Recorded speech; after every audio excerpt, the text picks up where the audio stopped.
ചില സമയങ്ങളിൽ പ്രകാശരശ്മികൾ കൊണ്ട് അവിടെ പല അത്ഭുതങ്ങളും നമുക്ക് കാണാൻ സാധിക്കും. ചന്ദ്രക്കല, ആകാശത്തല്ല പർവ്വതത്തിൽ ഒരു ചന്ദ്രക്കല തെളിഞ്ഞു വരുന്ന കാഴ്ച ഒരിക്കൽ മാത്രമേ എനിക്ക് കാണാൻ സാധിക്കും. കാഴ്ച കഴിഞ്ഞാൽ ആകാശത്തു നിന്ന് ഇങ്ങനെ നക്ഷത്ര കൂട്ടങ്ങൾ താഴേക്ക് ഇറങ്ങി വരുന്ന കാഴ്ച, അത് വളരെ അടുത്ത് കാണും. ചിലപ്പോൾ 5-6 എണ്ണം, 2 കണ്ണുകൾ, ഒരു മുഖത്ത് കണ്ണുകൾ പോലെ തുറക്കുക അടയ്ക്കുകയും ചെയ്യുന്ന കാഴ്ച കാണുന്നു. അപ്പം ഞാൻ മാത്രം കണ്ടതാണെങ്കിൽ ഹാലൂസിനേഷൻ ആയിരിക്കാമെന്ന് വിചാരിച്ച് ഞാൻ അടുത്തിരുന്ന ആളോട് ചോദിച്ചു, ചേട്ടാ അവിടെ എന്തെങ്കിലും കാണുന്നുണ്ടോ? ഞാനും അത് കണ്ടുകൊണ്ടിരിക്കുകയാണ്. നമസ്കാരം. മൊസൈക്ക് ഇന്ത്യയുടെ മറ്റൊരു പുതിയ എപ്പിസോഡിലേക്ക് എല്ലാവർക്കും സ്വാഗതം. ഹിന്ദു, ബുദ്ധ, ജൈന, ബോൺ മതവിശ്വാസികൾ വളരെ പവിത്രമായി കരുതുന്ന ഒരു പർവ്വതമാണ് മൗണ്ട് കൈലാഷ് അല്ലെങ്കിൽ കൈലാസ പർവ്വതം. സമുദ്രനിരപ്പിൽ നിന്ന് 29,031 അടി ഉയരമുള്ള ലോകത്തിലെ ഏറ്റവും വലിയ കൊടുമുടിയായ എവറസ്റ്റ് കൊടുമുടി ആധുനിക മനുഷ്യൻ കീഴടക്കിയിട്ടുണ്ട്. എന്നാൽ അതിനൊക്കെ താഴെ സമുദ്രനിരപ്പിൽ നിന്ന് 21,887 അടി മാത്രം ഉയരമുള്ള കൈലാസ പർവ്വതത്തിൻ്റെ മുകളിലെത്താൻ ഇന്നേ വരെ ഒരു മനുഷ്യനും കഴിഞ്ഞിട്ടില്ല എന്നത് ഒരു സമസ്യയായി നിലകൊള്ളുകയാണ്. 5 കൈലാസങ്ങളാണുള്ളത്. അതിൽ പ്രധാനപ്പെട്ട കൈലാസം ഇന്ന് ചൈനയുടെ അധീനതയിലുള്ള ടിബറ്റിലാണുള്ളത്. മറ്റ് 4 കൈലാസങ്ങളും ഭാരതത്തിൽ തന്നെയാണ്. കൈലാസ പർവ്വതത്തെ പരിക്രമം ചെയ്യുക, അതായത് അതിന് വലം വയ്ക്കുക എന്നുള്ളത് വളരെ ചുരുക്കം പേർക്ക് മാത്രം നടത്താൻ പറ്റിയിട്ടുള്ള ഒരു ഭാഗ്യമാണ്. ചെങ്ങന്നൂരിനടുത്ത് പാണ്ടനാട് എന്ന കൊച്ചു ഗ്രാമത്തിലെ ഒരു സ്കൂൾ ജീവനക്കാരനായിരുന്ന ശ്രീ സജീവ് കുമാറിന് അങ്ങനെ ഒരു ഭാഗ്യം സിദ്ധിക്കുകയുണ്ടായി. ഈ 5 കൈലാസങ്ങളും ദർശിക്കാൻ ഭാഗ്യം സിദ്ധിച്ചിട്ടുള്ള ശ്രീ സജീവ് കുമാർ ടിബറ്റിലെ കൈലാസ പർവ്വതത്തിന് 5 തവണ പരിക്രമവും ചെയ്യുകയുണ്ടായി. അങ്ങനെ സജീവ് കുമാർ ഇന്ന് സജീവ് പഞ്ചകൈലാസി എന്നാണ് അറിയപ്പെടുന്നത്. തൻ്റെ കൈലാസ യാത്രയുടെ ഒരു യാത്രാ വിവരണവും അദ്ദേഹം എഴുതിയിട്ടുണ്ട്. സ്വപ്നഭൂമിയിലൂടെ എന്നാണ് ആ പുസ്തകത്തിൻ്റെ പേര്. ഇന്ന് നമ്മോടൊപ്പം ശ്രീ സജീവ് പഞ്ചകൈലാസിയുണ്ട്. എന്താണ് കൈലാസം? കൈലാസത്തിൽ അദ്ദേഹം കണ്ട കാഴ്ചകൾ എന്തൊക്കെയാണ്? ഇതൊക്കെ നമുക്ക് അദ്ദേഹത്തോട് തന്നെ ചോദിച്ചറിയാം. എന്താ? ഓക്കെ, നമസ്കാരം. നമസ്കാരം. സജീവ്, നമ്മുടെ കൈലാസം എന്താണ് എന്നുള്ളതിനെ കുറിച്ച് ഒരുപാട് വ്യാഖ്യാനങ്ങൾ വരുന്നുണ്ട്. ചിലരൊക്കെ ചോദിക്കും കൈലാസം ഉണ്ടോ എന്ന്, അല്ലേ? അപ്പോൾ കൈലാസത്തെക്കുറിച്ച് ഒരുപാട് മിത്തിക്കലായിട്ടുള്ളൊരു ഇതാണെന്ന് പറയുന്നുണ്ട്. കൈലാസത്തിൽ ആരും കയറിയിട്ടില്ല എന്നുള്ളത് സത്യമാണ്. വലിയ വലിയ പർവ്വതാരോഹകർ പോലും കൈലാസ പർവ്വതം കയറാൻ ശ്രമിച്ചിട്ട് അത് ഉപേക്ഷിച്ച് തിരികെ വന്നവരാണ് പലരും. ആർക്കും അതിന് മുകളിലെത്താൻ കഴിഞ്ഞിട്ടില്ല എന്ന് പറയുന്നു. കൈലാസം എന്താണ്? അതിനെക്കുറിച്ചൊക്കെ ഒന്ന് വിശദീകരിക്കണം. കൈലാസം എന്നത് ഒരു വലിയ ശിവലിംഗമാണെന്ന് പറയാം. ഭാരതീയർ വിശ്വസിക്കുന്ന കൈലാസ് മാനസരോവർ ടിബറ്റിലാണ് സ്ഥിതി ചെയ്യുന്നത്. അതിൻ്റെ ഉപഗ്രഹ ചിത്രങ്ങളിലൊക്കെ ഒരു ശിവലിംഗം എങ്ങനെയാണോ അതിൻ്റെ പീഠത്തിൽ പ്രതിഷ്ഠിച്ചിരിക്കുന്നത് അതുപോലെയാണ് എൻ്റെ ചിത്രം. പക്ഷെ നമുക്ക് ഈ യാത്രയിൽ കാണാനാകുന്നത് കൈലാസത്തിൻ്റെ ഏതാണ്ട് മുകളറ്റം മാത്രമാണ്. ഭൂമിയിൽ നിന്ന് വളരെയധികം ഉയർന്നു നിൽക്കുന്ന പർവ്വതമായിട്ടാണ് കാണുന്നത്. കല്ലും മണ്ണും ഒക്കെ ഉള്ള പ്രദേശം തന്നെ ആയിരിക്കാം കൈലാസം. അതിൻ്റെ സൈഡ് വ്യൂവിൽ നോക്കുമ്പോൾ ഈ മലയുടെ തന്നെ ഭാഗമായിട്ട് തന്നെ നമുക്ക് കല്ലും ഒക്കെ ആയിട്ട് കാണാൻ സാധിക്കും. മഞ്ഞുകൊണ്ട് മൂടിക്കിടക്കുകയാണ്. എന്നാൽ പോലും അതിൻ്റെ കുറെ അടുത്ത് ചെല്ലുന്ന സമയത്ത് അതിൽ പല രൂപങ്ങളും നമുക്ക് കാണാൻ സാധിക്കും. വാതിലുകൾ പോലെ, ചിത്രപ്പണികൾ പോലെ ഒക്കെ. എന്തായാലും ഇത് മനുഷ്യനിർമ്മിത അല്ല. മാത്രമല്ല അതിൻ്റെ ഒരു ഭാഗത്ത് അതിന് അഷ്ടപദ ദർശനം എന്നാണ് പറയുക. അഷ്ടപദ ചെല്ലുന്ന സമയത്ത് അതിൻ്റെ നന്ദി പർവ്വതം എന്നൊരു പർവ്വതത്തെ കാണാം. അഷ്ടപദ വെച്ച് കഴിഞ്ഞാല് ജൈനന്മാർക്കും ഇത് പുണ്യസ്ഥലമാണ് അത് തന്നെ പറഞ്ഞിരുന്നുണ്ട്. ഈ 6ാമത് ജൈന തീർത്ഥങ്കരൻ അവിടെ വിലയം പ്രാപിച്ചു എന്നാണ് പടികളായിട്ട് കാണുന്നുണ്ട്. അതുകൊണ്ടാണ് അഷ്ടപദ ദർശനം എന്നതിന് പറയുക. അതിന് ബേസ് ക്യാമ്പിൽ നിന്നാൽ ഈ അഷ്ടപദ കാണാൻ സാധിക്കും. ദിവസാൽ അവിടേക്ക് പോകാൻ എനിക്ക് അവസരം ഉണ്ടായി. ഇപ്പോൾ ആ യാത്ര ചൈന അനുവദിക്കുന്നില്ല. അഷ്ടപദ ദർശനം മീൻസ് അടുത്തേക്ക് അവിടേക്കുള്ള അഷ്ടപദിലേക്കുള്ള യാത്ര ഇപ്പോൾ അനുവദിക്കുന്നില്ല എന്നാണ് ഞാൻ അറിഞ്ഞത്. അവസാനം പോകുന്ന സമയത്തും നടന്നു വാഹനത്തിലും ഒക്കെ അവിടെ പോയിട്ടുണ്ട്. കഠിനമായ യാത്രയാണത്. നന്ദിപർവ്വതവും കുറച്ചുകൂടി വ്യക്തമായി കാണുന്നത് അവിടെ നിൽക്കുമ്പോഴാണ്. മാത്രമല്ല അവിടെ ഈ പ്രാണവായുവിന്റെ കുറവുള്ളത് കൊണ്ട് തന്നെ കുറച്ച് ബുദ്ധിമുട്ടുകൾ അവിടെ ഉണ്ട്. ഇതിനിടയ്ക്ക് ഒന്ന് ചോദിച്ചോട്ടെ, ഈ നന്ദിപർവ്വതം ഇതിനിടയ്ക്കൂടെ കാണാൻ കഴിയുമെന്ന് പറഞ്ഞല്ലോ. ഈ കൈലാസ പർവ്വതത്തിന് ചുറ്റും പർവ്വതങ്ങളാണല്ലേ? അതെ, 6 പർവ്വതങ്ങളാൽ ചുറ്റപ്പെട്ടാണ് നിൽക്കുന്നത്. എനിക്ക് തോന്നുന്നത് ഈ 6 പർവ്വതം, അതിനും ഒരു യോഗശാസ്ത്രമായി പറയുമ്പോൾ 6 പടികളുണ്ടല്ലോ അവിടെ, മൂലാധാരം തുടങ്ങി അതിനെ സൂചിപ്പിക്കുന്ന കൂടി ആയിരിക്കാം 6 പർവ്വതങ്ങളും നടുക്ക് നിൽക്കുന്ന കൈലാസവും. അതായത് ശിവൻ എന്ന് പറയുന്നത് സഹസ്രാര പത്മത്തിലെ കുടികൊള്ളുന്ന ശക്തിയായിട്ടാണല്ലോ പറയുന്നത്.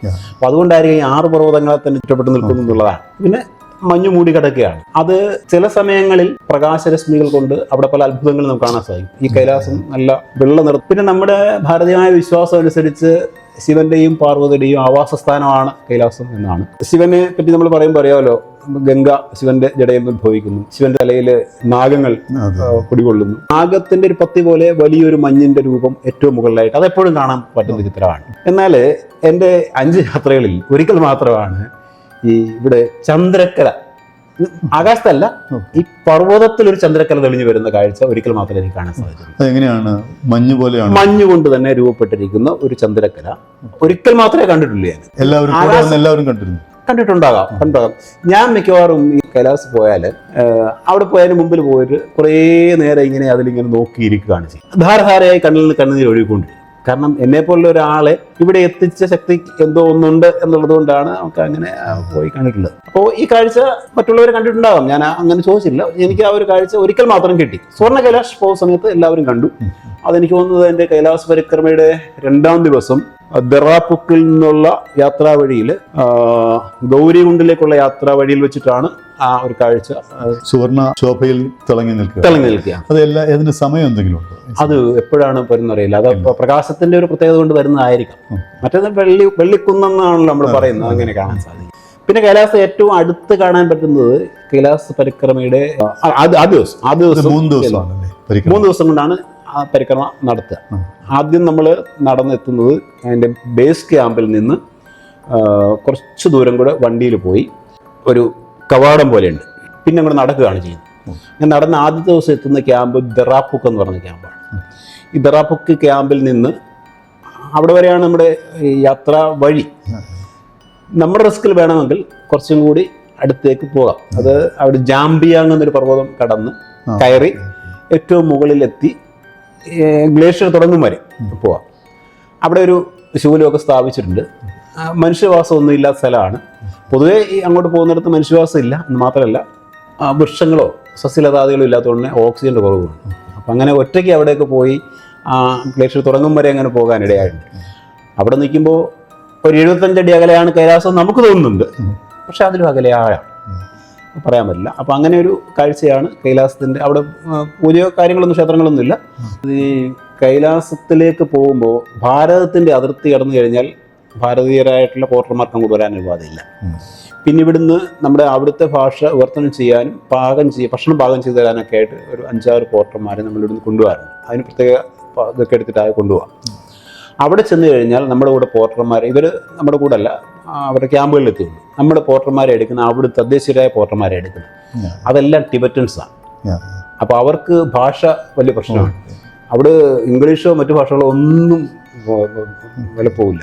ഇവരുടെ ഭാഷ അറിയാവുന്നവരാരും നമ്മുടെ കൂട്ടത്തിലില്ല. നമ്മുടെ കൂട്ടത്തിലുള്ള ഈ ഇവരാണ് ഈ നമ്മുടെ ഗൈഡായിട്ട് വരുന്നവരാണ്. അവർ നമ്മുടെ കൂടെ എപ്പോഴും കാണില്ല. അപ്പോൾ അവർ മിക്കവാറും സ്ത്രീകളും ഒക്കെ അതിനകത്ത് നമ്മുടെ പോർട്ടർമാരായിട്ട് വരാറുണ്ട്. അവർക്ക് ഇതിൽ എത്രമാത്രം വിശ്വാസമുണ്ട് എന്ന കാര്യത്തിൽ എനിക്ക് സംശയമുണ്ട്. കാരണം അവരവരുടെ തൊഴിലായിട്ടാണ്.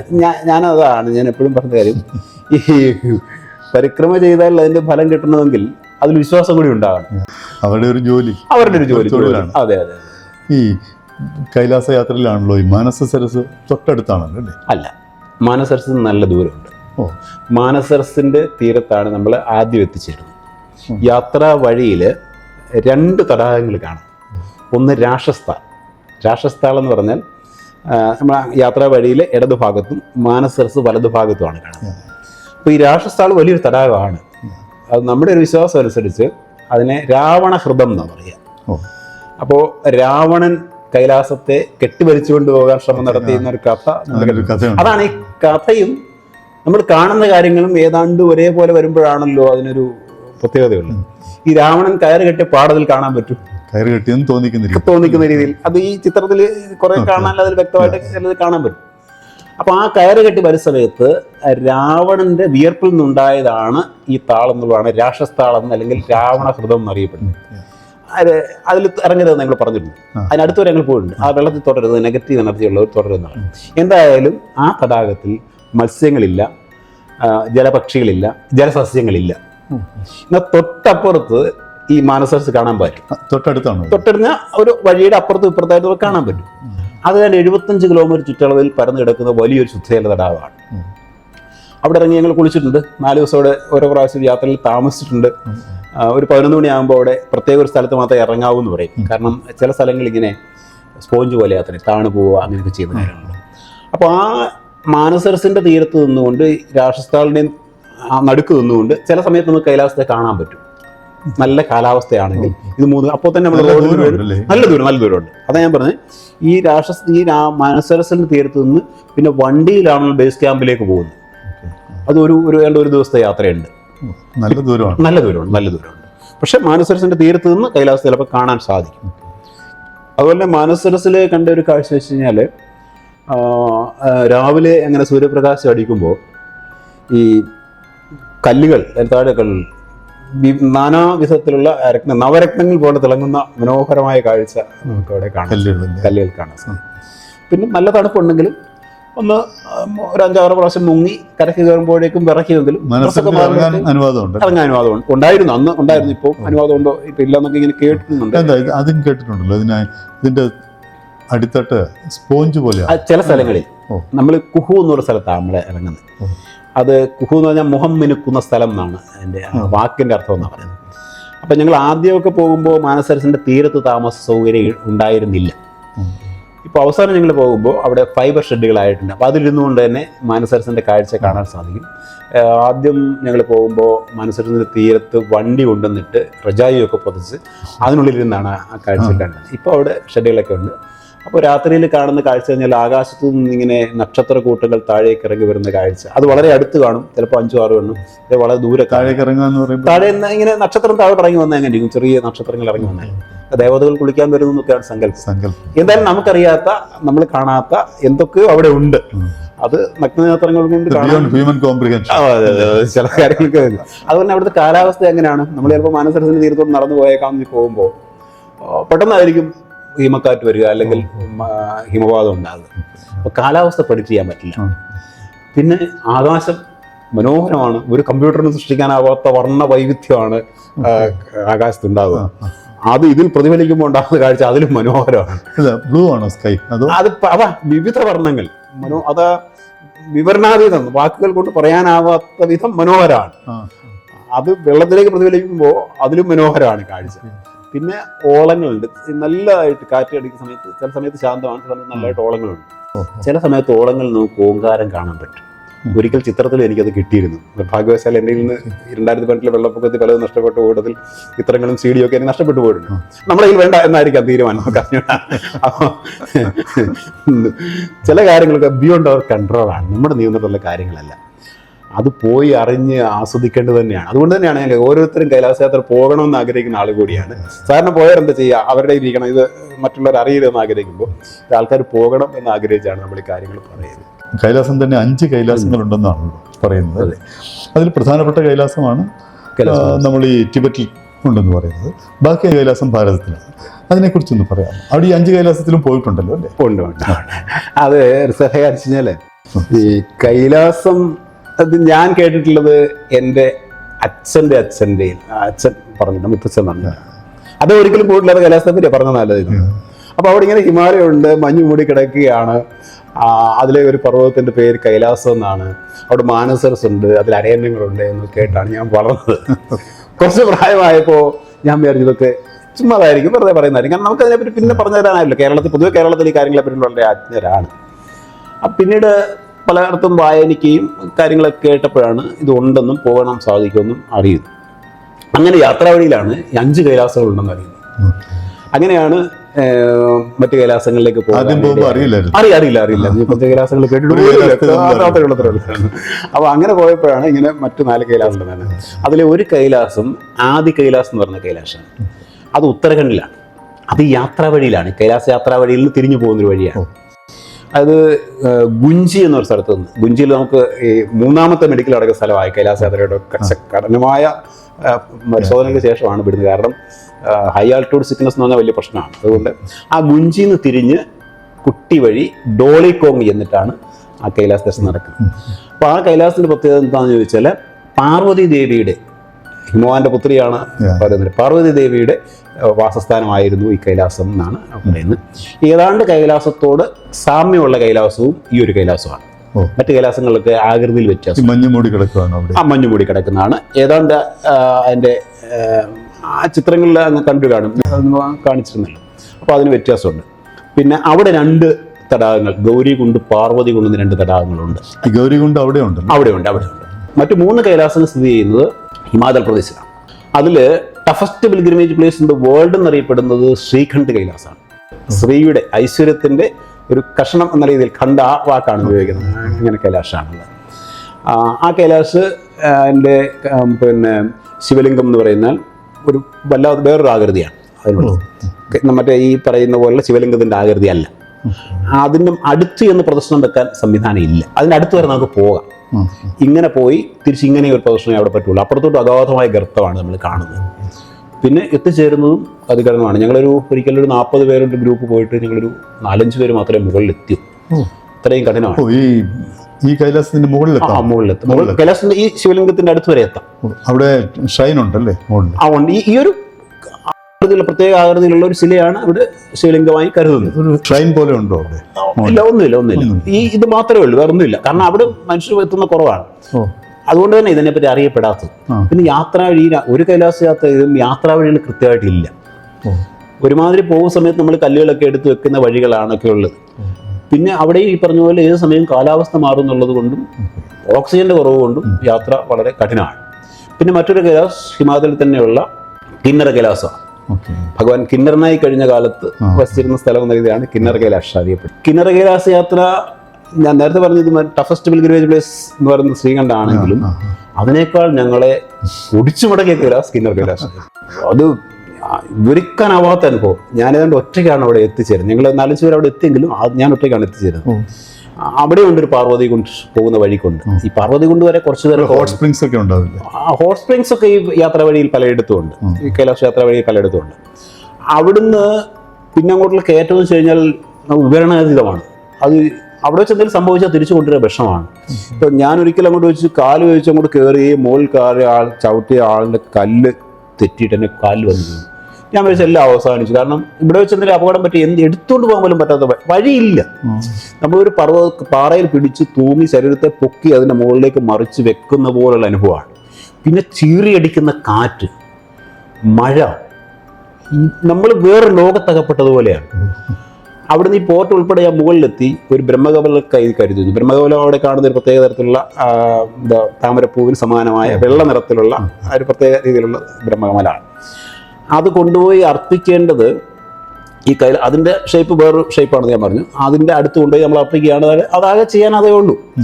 അതൊരു വരമ്പ് പോലെയാണ് അതിലേക്ക് നടന്നു പോകുന്നത് കേട്ടോ.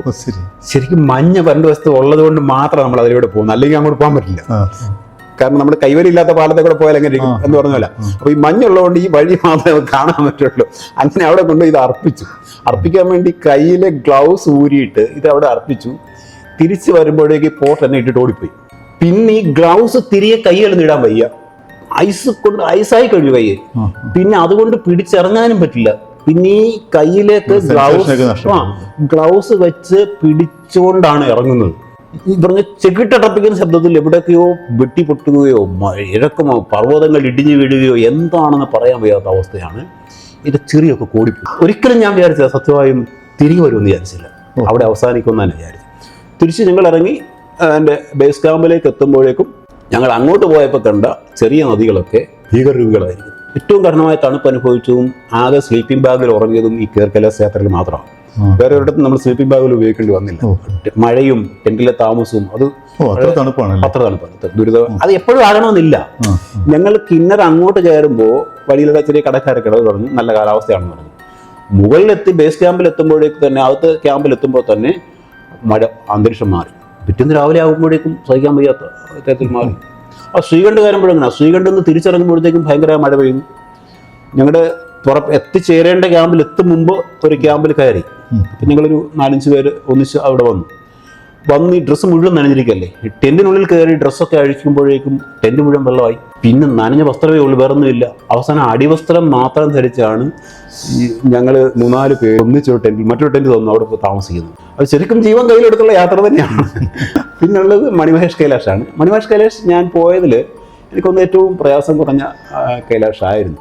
അവിടെ ഒരു തടാകമൊക്കെ ഉണ്ട്. അവിടെ ഈ കർമ്മമൊക്കെ ചെയ്യാനുള്ള നമ്മൾ പിതൃകർമ്മമൊക്കെ ചെയ്യുന്ന സ്ഥലം കൂടി അവിടെ ഉണ്ട്. അപ്പം അങ്ങനെ ഈ 3 കൈലാസങ്ങളും ഹിമാചൽ പ്രദേശിലും ഒരു കൈലാസ് ആദി കൈലാഷ് പിന്നെ ഉത്തരാഖണ്ഡിൽ തന്നെയും മറ്റു കൈലാസ് ടിബറ്റിലുമായിട്ട് 5 കൈലാസങ്ങളാണ് ഉള്ളത്. ഈ തപോവന സ്വാമികളുടെ വാണ്ടറിങ്സ് ഇൻ ദി ഹിമാലയസ്, അദ്ദേഹം നഗ്നപാതനായി അതെ കൈലാസ യാത്ര നടത്തിയെന്നൊക്കെ പരിക്രമം നടത്തിയതൊക്കെ. അല്ല, അത് അതിനു മുമ്പ് ശങ്കരാചാര്യ ബാലപരിക്രമം നടത്തില്ലേ, അന്ന് ഈ ബാലപരിക്രമം പോയില്ലേ.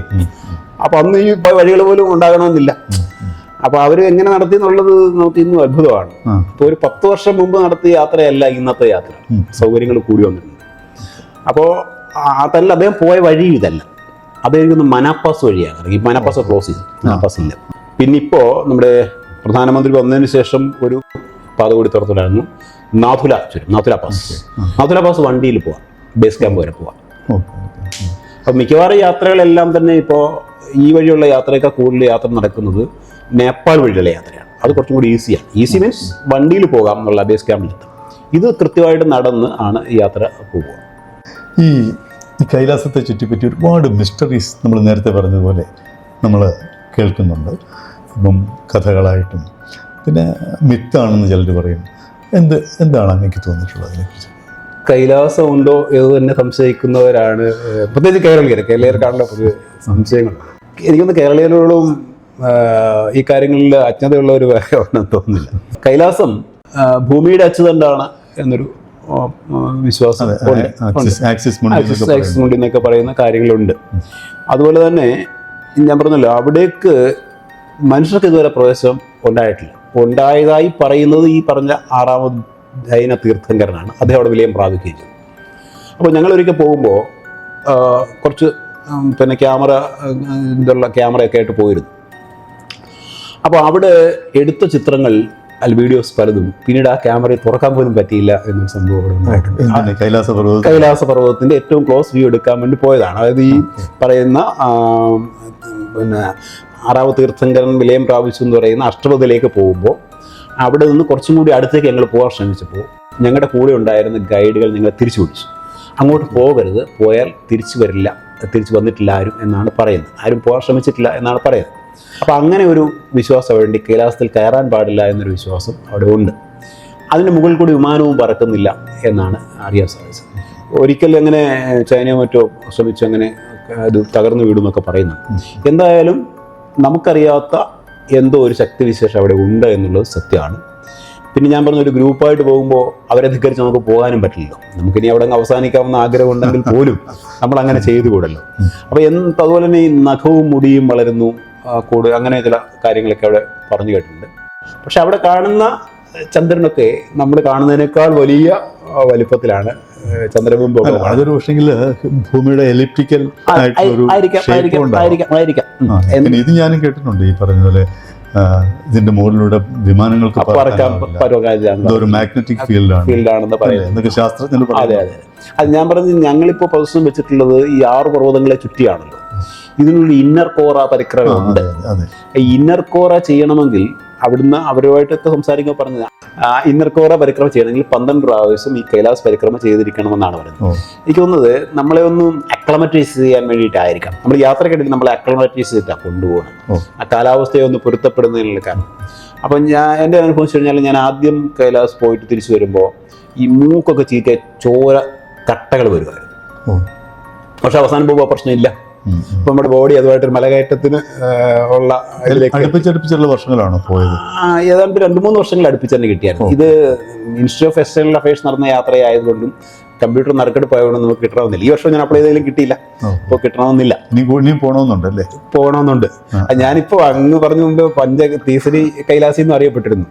3 പ്രാവശ്യം പോയപ്പോൾ തീസരി കൈലാസി എന്നല്ല, പിന്നെ ചോദ കൈലാസി എന്ന് അറിയപ്പെട്ടിരുന്നു. ഇപ്പോഴാണ് പഞ്ചകൈലാസ്.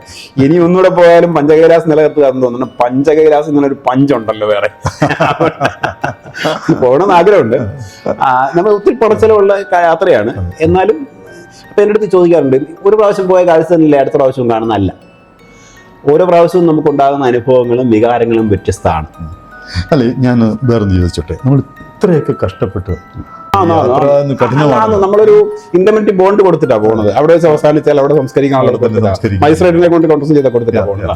അപ്പം ഞാൻ ചോദിച്ചാൽ ഇത്രയേറെ കഷ്ടപ്പെട്ടൊക്കെ നമ്മൾ പോകുമ്പോൾ നമുക്ക് വീണ്ടും വീണ്ടും പോകണമെന്ന് തോന്നാനുള്ളൊരു ശബരിമല പോകുന്ന പോലെ കഷ്ടപ്പാടല്ലേ, പക്ഷെ പോയിട്ട് തിരിച്ചു വന്നാലെന്താ വീണ്ടും പോകാൻ തോന്നില്ലേ എന്ന് പറഞ്ഞ പോലെ ഹിമാലയത്തിന് പ്രത്യേകതയുണ്ട്. ഒരിക്കൽ പോയാൽ അതും തിരികെ മാടി വിളിക്കുന്ന ഒരു അനുഭവമുണ്ട്. അഡിക്ഷൻ ആവും, അഡിക്ഷൻ പോലെയാണ്. അപ്പൊ നമ്മൾ പോകുമ്പോൾ പോയെങ്കിൽ മാത്രമേ അത് എന്താണെന്ന് നമുക്ക് മനസ്സിലാവുള്ളൂ. ഈ വ്യത്യസ്തമായ കാഴ്ചകളാണെന്ന് പറഞ്ഞു, അതെന്താണ്? അത് ഞാൻ പറഞ്ഞല്ലോ, ഒരിക്കൽ മാത്രമാണ് സുവർണ്ണ കൈലാസം കാണാൻ പറ്റിയത്, ഒരിക്കൽ മാത്രമാണ് ഈ ചന്ദ്രക്കല അങ്ങനെ കാണാൻ സാധിച്ചത്. അതുപോലെ ആദി കൈലാസ് തന്നെ ഞാൻ ഇരിക്കുന്ന സമയത്ത് ഒരിക്കലും ഞങ്ങൾ രണ്ടുപേരും അടുത്തടുത്ത് ഇരിക്കുകയാണ്. കൈലാസം ഇങ്ങനെ നോക്കി കുറേ നേരം മെഡിറ്റേറ്റ് ചെയ്തിരിക്കുന്ന സമയമാണ്. അപ്പോഴാണ് രണ്ട് കണ്ണുകൾ, ഒരു മുഖത്തെ കണ്ണുകൾ പോലെ തുറക്കുക അടയ്ക്കുകയും ചെയ്യുന്ന കാഴ്ച കാണുന്നു. അപ്പം ഞാൻ മാത്രം കണ്ടതാണെങ്കിൽ ഹാലൂസിനേഷൻ ആയിരിക്കാമെന്ന് വിചാരിച്ച് ഞാൻ അടുത്തിരുന്ന ആളോട് ചോദിച്ചു, ചേട്ടാ അവിടെ എന്തെങ്കിലും കാണുന്നുണ്ടോ? ഞാനും അത് കണ്ടുകൊണ്ടിരിക്കുകയാണെന്ന് പറഞ്ഞു.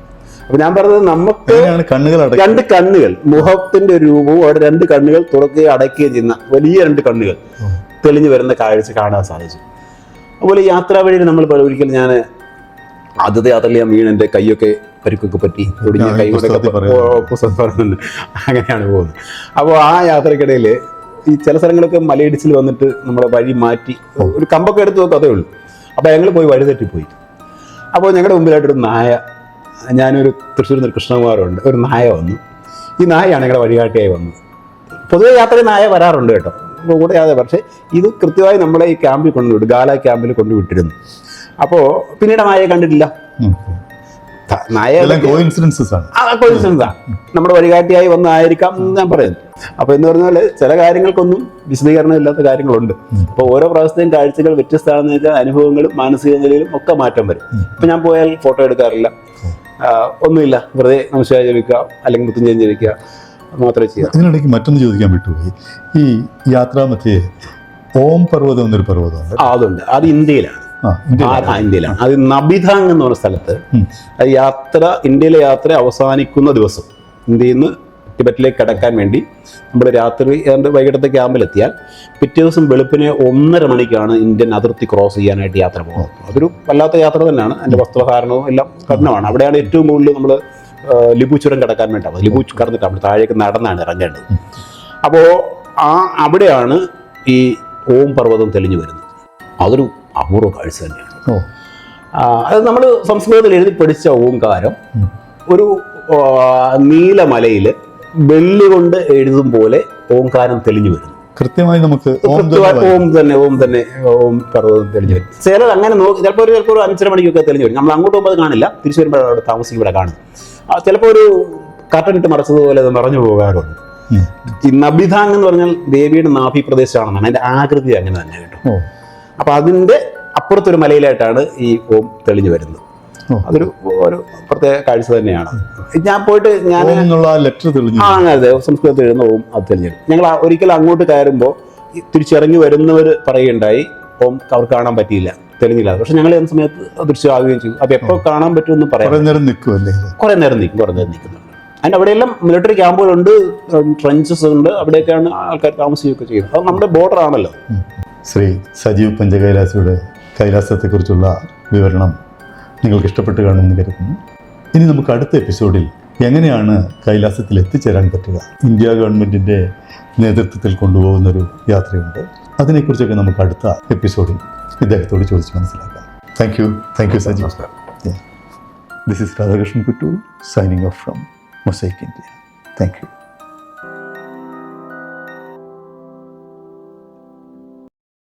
Mosaic India, a mirror to memorable musings. Magniloquent, optimistic, zestful, awesome, inspirational and courageous.